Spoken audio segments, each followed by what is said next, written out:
It was dreadfully cold, it was snowing fast, and was almost dark. As evening came on, the last evening of the year, in the cold and the darkness there went along the street a poor little girl, bareheaded, with naked feet. When she left home she had slippers on, it is true, but they were much too large for her feet, slippers that her mother had used till then, and the poor little girl lost them in running across the street when two carriages were passing terribly fast. When she looked for them, one was not to be found, and a boy seized the other and ran away with it, saying he would use it for a cradle some day when he had children of his own. So on the little girl went with her bare feet, that were red and blue with cold.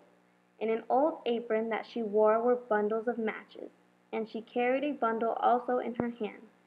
No one had bought so much as a bunch all the long day, and no one had given her even a penny. Poor little girl, shivering with cold and hunger, she crept along, a perfect picture of misery.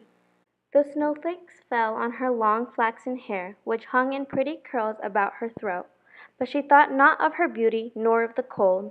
Lights gleamed in every window, and there came to her the savory smell of roast goose, for it was New Year's Eve, and it was this of which she thought.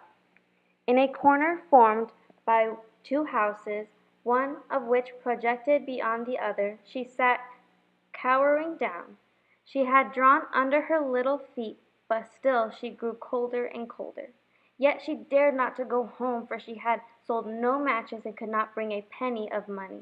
Her father would certainly beat her, and besides, it was cold enough at home, for they had only the house roof above them, and though the largest holes had been stopped with straw and rags, there were left many through which the cold wind could whistle. And now her little hands were nearly frozen with cold. Alas! A single match might do her good if she might only draw it from the bundle, rub it against the wall, and warm her fingers by it. So at last she drew one out. Whoosh! How it blazed and burned! It gave out a warm, bright flame, like a little candle. As she held her hands over it, a wonderful little light it was. It really seemed to be the little girl, as if she sat before a great iron stove, with polished brass feet and brass shovel and tongs. So blessedly it burned that the little maiden stretched out her feet to warm them also. How comfortable she was! But lo! The flame went out, the stove vanished, and nothing remained but the little burned match in her hand. She rubbed another match against the wall. It burned brightly, and where the light fell upon the wall it became transparent, like a veil, so that she could see through it into the room. A snow-white cloth was spread upon the table, on which it was a beautiful china dinner service, while a roast goose stuffed with apples and prunes steamed famously and sent forth a most savory smell. And what was more delightful still, and wonderful, the goose jumped from the dish with a knife and fork still in its breast, and waddled along the floor straight to the little girl. But the match went out then, and nothing was left to her but the thick, damp wall. She lighted another match, and now she was under a most beautiful Christmas tree, larger and far more prettily trimmed than the one she had seen through the glass doors at the rich merchant's. Hundreds of wax tapers were burning on the green branches, and gay figures, such as she had seen in the shop windows, looked down upon her. The child stretched out her hands to them, then the match went out.